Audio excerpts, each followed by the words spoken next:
سپہر کے 3 بجے ہیں۔ السلام علیکم، یہ ریڈیو پاکستان ہے۔ در شہوار توصیف سے خبریں سنیے۔ اہم خبروں کا خلاصہ۔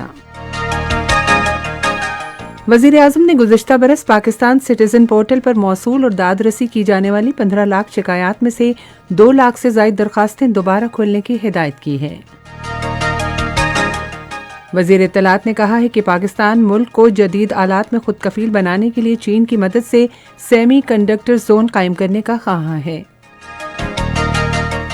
اطلاعات و نشریات کے وزیر مملکت نے کہا ہے کہ قیمتوں میں کمی کی ہدایات پر مؤثر عمل درآمد کے نتیجے میں اشیاء ضروریہ کی قیمتوں میں کمی آ رہی ہے۔ خیبر پختونخوا کے 13 اضلاع میں بلدیاتی انتخابات کے لیے دوبارہ پولنگ کل ہوگی۔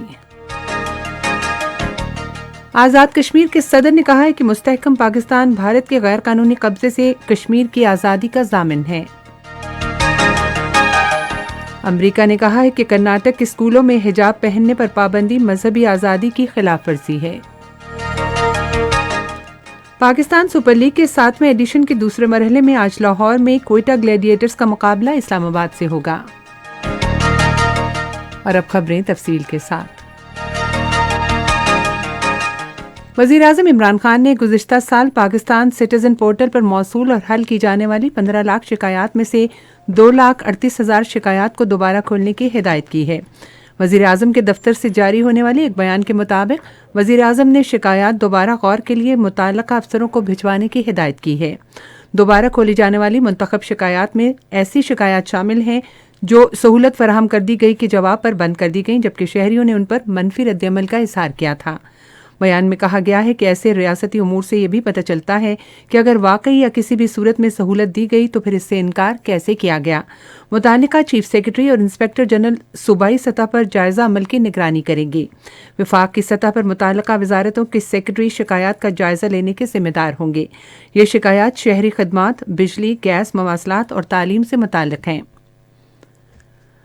اطلاعات و نشریات کے وزیر چودھری فواد حسین نے کہا ہے کہ پاکستان چین کی مدد سے ایک سیمی کنڈکٹر زون تعمیر کرنا چاہتا ہے تاکہ ملک کو جدید آلات میں خود کفیل بنایا جا سکے۔ چائنا اکنامک نیٹ کو دیے گئے ایک انٹرویو میں انہوں نے کہا کہ وزیر اعظم عمران خان نے اپنے چین کے حالیہ دورے میں سیمی کنڈکٹرز کی صنعت پاکستان منتقل کرنے پر تبادلہ خیال کیا۔ انہوں نے کہا کہ یہ ٹیکنالوجی نہ صرف پاکستان بلکہ چین کے لیے بھی انتہائی اہم ہے۔ وزیر اطلاعات نے کہا کہ پاکستان چاہتا ہے کہ چین کی ٹیکنالوجی کمپنیاں پاکستان آئیں اور اسے سیمی کنڈکٹرز کی پیداوار کا مرکز بنا دیں۔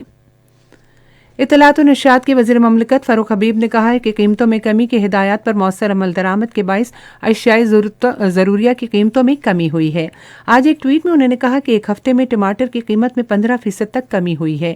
شماریات ڈویژن کا حوالہ دیتے ہوئے انہوں نے کہا کہ چینی، انڈا، پیاز اور LPG سمیت 14 اشیاء ضروریہ کی قیمتوں میں گزشتہ سال کی نسبت کمی کا رجحان ہے۔ خیبر پختونخوا کے 13 اضلاع میں بلدیاتی انتخابات کے لیے کل دوبارہ ووٹ ڈالے جائیں گے۔ الیکشن کمیشن کے مطابق مقامی کونسلوں کی متعدد ان نشستوں کے لیے دوبارہ ووٹ ڈالے جائیں گے جہاں بلدیاتی انتخابات کے پہلے مرحلے کے دوران پولنگ کے دن خراب صورتحال یا امیدوار کے انتقال کی وجہ سے انتخاب ملتوی کر دیا گیا تھا۔ ان 13 اضلاع میں پشاور، چارسدہ، نوشہرہ، مردان، کوہاٹ، بنوں، لکی مروت، ڈیرہ اسماعیل خان، بنیر، باجوڑ، کرک، خیبر اور محمد شامل ہیں۔ الیکشن کمیشن نے پولنگ کے لیے مجموعی طور پر 568 پولنگ اسٹیشن قائم کیے ہیں۔ ری پولنگ کے دوران 7 لاکھ سے زائد رائے دہندگان اپنا حق رائے دہی استعمال کریں گے۔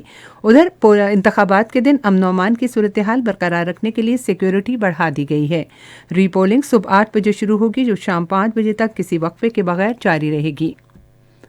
صدر عارف الوی نے بلوچستان کے علاقے پنجگور میں شہید ہونے والے 8 اہلکاروں کے ورثاء کے ساتھ ٹیلی فون پر بات چیت کی اور ملک کی خاطر اپنی جانوں کا نذرانہ پیش کرنے پر شہداء کو شاندار خراج عقیدت پیش کیا۔ یہ خبریں آپ ریڈیو پاکستان سے سن رہے ہیں۔ پاک بحریہ کے سربراہ ایڈمرل محمد امجد خان نیازی نے تیونس کے دورے کے دوران تیونس کے قومی دفاع کے وزیر، بحریہ کے سربراہ اور دوسرے اعلیٰ فوجی افسروں سے ملاقاتیں کیں اور پیشہ ورانہ امور اور دو طرفہ بحری تعاون پر تبادلہ خیال کیا۔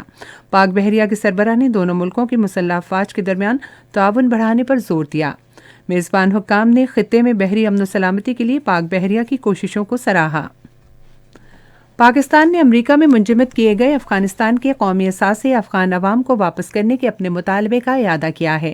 اقوام متحدہ میں پاکستان کے مستقل مندوب منیر اکرم نے امریکہ کے افغانستان کے فنڈز کی جزوی بحالی کے اعلان کے بعد نیو یارک میں رد عمل کا اظہار کرتے ہوئے کہا کہ جنگ سے تباہ حال ملک افغانستان کی معیشت کی بحالی کے لیے اس رقم کی اشد ضرورت ہے۔ انہوں نے کہا کہ اس فنڈ سے افغان معیشت کو مستحکم بنانے، سرمائے کی ترسیل کی اشد ضرورت پوری کرنے اور سخت سردی میں لاکھوں زندگیاں بچانے میں مدد ملے گی۔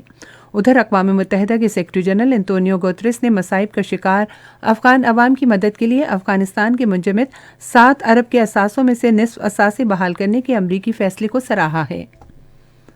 آزاد جموں و کشمیر کے صدر بیرسٹر سلطان محمود چودھری نے کہا ہے کہ ایک مستحکم پاکستان کشمیر کی بھارتی تسلط سے آزادی کا ضامن ہے۔ ایک انٹرویو میں انہوں نے کہا کہ پاکستان آئندہ ماہ اسلام آباد میں ہونے والے اسلامی تعاون تنظیم کے وزرائے خارجہ کے اجلاس میں کشمیر کے مسئلے کو بھرپور اور مؤثر انداز میں اٹھائے گا۔ بیرسٹر سلطان محمود نے کہا کہ بھارت غیر قانونی زیر قبضہ جموں و کشمیر میں حق خود ارادیت کی جاری جدوجہد کو دبانے اور مسلمانوں کی آبادی کا تناسب تبدیل کرنے کے لیے گھناؤنے ہتھ کنڈے استعمال کر رہا ہے۔ بھارت کے غیر قانونی زیر قبضہ جموں و کشمیر کے ضلع بارہمولہ کے علاقے سوپور میں بھارتی پولیس نے 3 نوجوانوں کو گرفتار کر لیا ہے۔ پولیس نے الزام لگایا ہے کہ گرفتار نوجوانوں کا تعلق مجاہد تنظیم سے ہے۔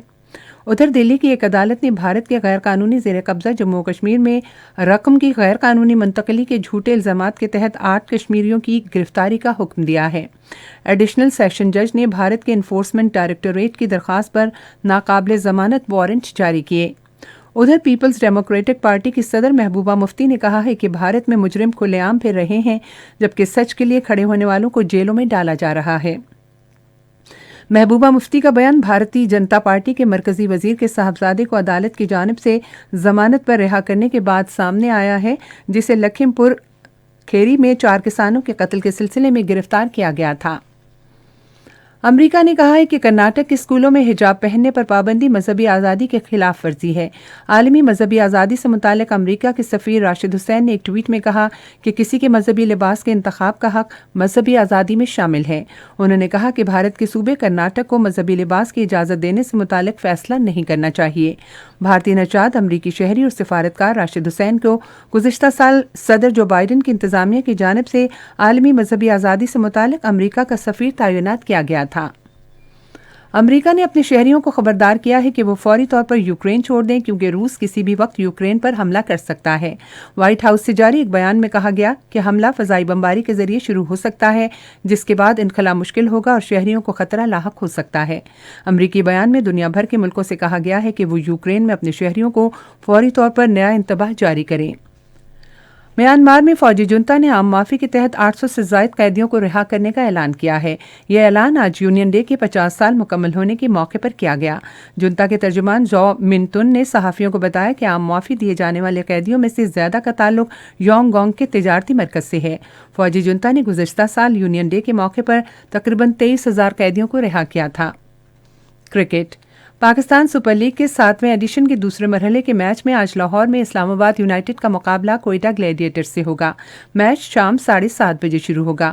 کل رات کھیلے گئے میچ میں لاہور قلندرز نے ملتان سلطانز کو 52 رن سے ہرا دیا۔ موسم محکمہ موسمیات کی پیشگوئی کے مطابق آئندہ 12 گھنٹوں کے دوران ملک کے بیشتر حصوں میں موسم زیادہ تر سرد اور خشک رہے گا۔ آج ریکارڈ کیا گیا بعض شہروں کا درجہ حرارت: اسلام آباد اور مظفر آباد 21 ڈگری سینٹی گریڈ، لاہور اور پشاور 23، کراچی 28، کوئٹہ 19، گلگت 14 اور مری 12 ڈگری سینٹی گریڈ۔ محکمہ موسمیات کی پیشگوئی کے مطابق بھارت کے غیر قانونی زیر قبضہ جموں و کشمیر میں سری نگر، پلوامہ، اننت ناگ، شوپیاں، بارہمولہ اور لیہ میں موسم انتہائی سرد اور خشک، جبکہ جموں میں موسم خشک رہنے کا امکان ہے۔ آج ریکارڈ کیا گیا درجہ حرارت: سری نگر، پلوامہ اور بارہمولہ میں 5 degree centigrade, Jammu 20، Leh -5 اور اننت ناگ اور شوپیاں میں 6 ڈگری سینٹی گریڈ۔ اہم خبروں کا خلاصہ ایک مرتبہ پھر۔ وزیر اعظم نے گزشتہ برس پاکستان سٹیزن پورٹل پر موصول اور داد رسی کی جانے والی 15 لاکھ شکایات میں سے 2 لاکھ سے زائد درخواستیں دوبارہ کھولنے کی ہدایت کی ہے۔